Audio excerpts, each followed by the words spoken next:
Shalom, saudara yang dikasihi di dalam Tuhan.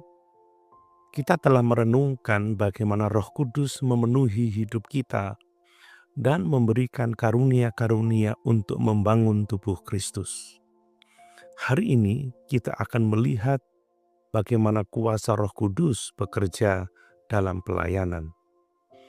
Pelayanan bukan sekedar aktivitas, bukan pula pekerjaan organisasi semata, tetapi panggilan ilahi yang hanya bisa dijalankan dengan kekuatan dari Roh Kudus.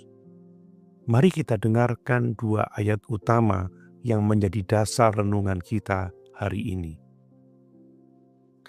Tetapi kamu akan menerima kuasa kalau Roh Kudus turun ke atas kamu, dan kamu akan menjadi saksiku.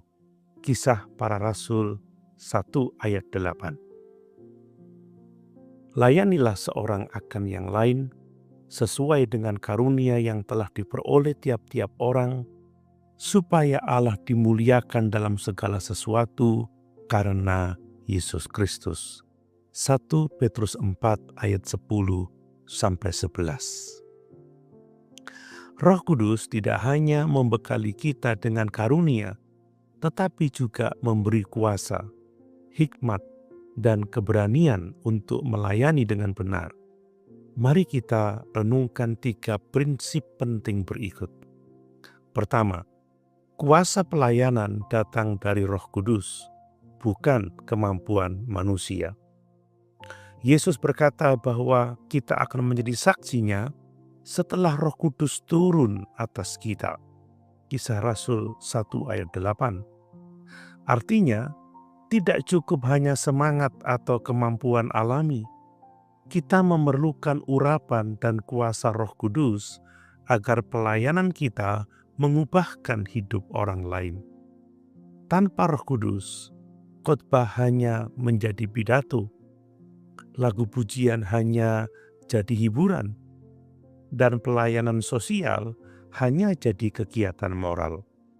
Tetapi dengan Roh Kudus, semua itu bisa menjadi alat keselamatan dan pemulihan jiwa. Kedua, pelayanan yang benar adalah menggunakan karunia untuk sesama.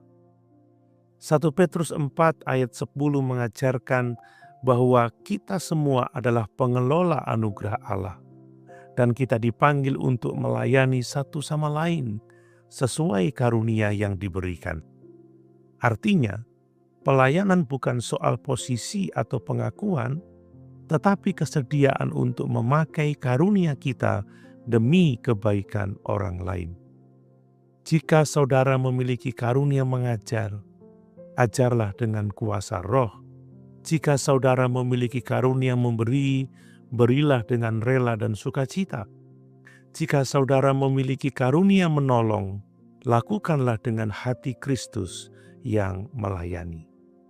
Ketiga, tujuan pelayanan adalah memuliakan Allah, bukan diri sendiri. Ayat 11 mengatakan, supaya Allah dimuliakan dalam segala sesuatu karena Yesus Kristus. Ini adalah ujian hati setiap pelayan Tuhan. Apakah tujuan kita dalam pelayanan adalah untuk dipuji, untuk diakui, atau untuk memuliakan Kristus? Roh Kudus akan menolong kita melayani dengan motivasi yang murni dan mengarahkan semua pujian kepada Allah saja. Saudara, apakah pelayanan kita hari ini sudah dijalankan dalam kuasa Roh Kudus?